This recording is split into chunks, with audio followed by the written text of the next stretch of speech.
Bonjour Mark Watney, ici Michelle Schilling, experte en confinement. Je sais que bientôt tu partiras en grande mission sur Mars. Cela sera accompagné d'extraordinaires découvertes et d'accomplissements. Par contre, cela ne sera pas sans défi car le confinement causera certaines difficultés. Pas d'inquiétude parce que c'est pour ça que je suis là, pour t'aider. J'ai décidé de te choisir car je me vois en toi d'une certaine manière et je crois que mes conseils te seront bien efficaces. Lors de ta mission de 3 ans, plusieurs défis apparaîtront, comme des sentiments de stress, de démotivation, manque de divertissement, d'ennui, et cela sera totalement normal. Il sera très important de ne pas t'abattre si ces sentiments ressortent. C'est pour ça que je te parle, pour te donner de la guidance. La première chose qui sera très importante sera de bien gérer ton temps, car du temps, tu vas en avoir beaucoup et même trop. Donc, il est primordial de bien le gérer. Car mal gérer son temps peut causer des sentiments de manque de contrôle, démotivation, stress et même plus. Il sera important de bien se fier à l'horaire que j'ai présenté plus tôt, car une bonne organisation de son temps permet le sentiment de contrôle et de satisfaction personnelle. Placer ton horaire à un endroit très bien visible ou même la placer à plusieurs endroits pour un rappel serait une bonne idée. Une deuxième chose importante à prioriser est ta motivation. Sur la Terre, la démotivation est très présente et dans l'espace, ce sera bien probablement plus difficile. Il est primordial de ne pas tomber dans la démotivation car cela peut causer des problèmes physiques comme la fatigue, l'apathie, la baisse de la concentration et des problèmes émotionnels comme la culpabilité, l'ennui et bien plus. Donc, pour que cela n'arrive pas, il sera important de se fixer différents objectifs à travers la mission. Par exemple, apprendre une différente chose sur un différent sujet, un sujet qui t'intéresse à tous les jours, de se fixer un objectif, de vraiment évoluer cette pratique pour avoir le sens de l'accomplissement. Ou encore améliorer ton entraînement, parce que je sais que tu aimes t'entraîner.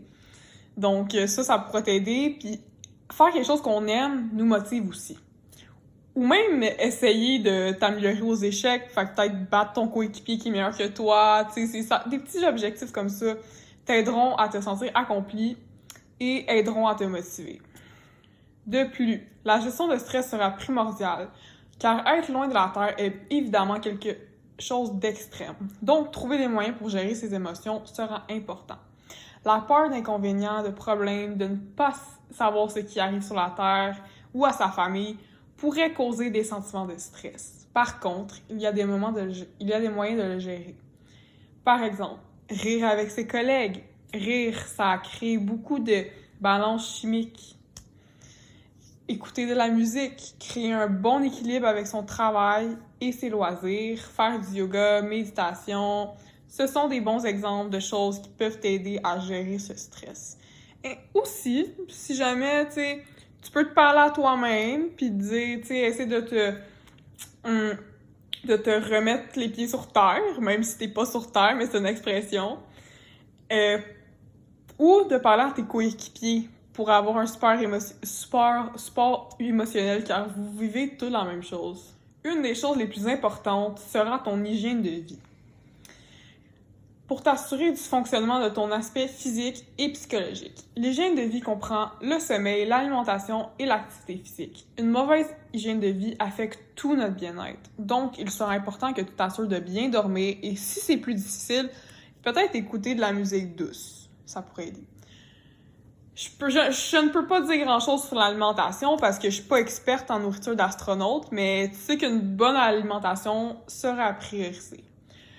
Puis je sais que tu es une personne qui aime bien s'entraîner, encore une fois, fait que t'entraîner, tu sais, ça devrait pas être une grosse difficulté parce que c'est un de tes loisirs que t'aimes faire, donc je m'y attends de toi. Si tu gardes cette motivation, tout ira bien. Et aussi faire attention, parce que peut-être que tes collègues et tes coéquipiers vont avoir certaines difficultés dans leur hygiène de vie et souvent notre environnement peut affecter notre comportement. Donc, faire attention et vraiment de te concentrer sur toi. Puis à tous les jours, peut-être t'assurer de vérifier si vraiment te faire attention à ton alimentation, ton sommeil, ta activité physique, puis pas vraiment tomber sous l'influence de tes collègues parce qu'on sait jamais comment que eux ils vont gérer ces aspects. Donc, si tu écoutes bien tous mes conseils, je suis certaine que tu traverseras cette période exceptionnelle haut la main. Si tu gères bien ton temps, t'occupes de ta motivation, ton hygiène de vie, tout va bien aller et j'ai hâte de voir les résultats de la mission. Bye, bonne chance.